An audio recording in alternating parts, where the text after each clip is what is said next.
Proddatur Congress party incharge Irfan బాషా 13వ ward సమస్యలపై municipal అధికారులతో పర్యటించారు. స్థానిక శివాలయం కూడలి వద్ద నుండి కసెట్టి హైస్కూల్ వరకు పర్యటించి వార్డులోని సమస్యలు త్వరితగతిన పరిష్కరించి అవి పునరావృతం కాకుండా చూడాలని అధికారులను కోరారు ఇర్ఫాన్ బాషా.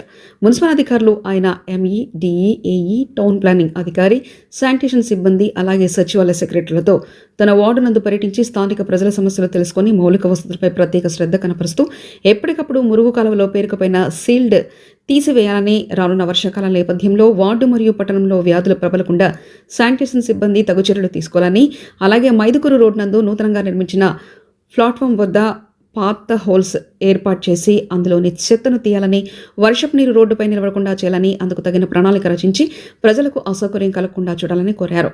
సున్నమ్మటి వీధిలోని దశాబ్దాలుగా ఉన్న సమస్యలను 90% పూర్తి చేశామని, మిగతా పని కూడా పూర్తి చేసి అక్కడ ప్రజలు ప్రశాంతంగా ఉంటారని తెలిపారు. కార్యక్రమంలో పలువురు కాంగ్రెస్ పార్టీ నాయకులు, మున్సిపల్ సిబ్బంది పాల్గొన్నారు.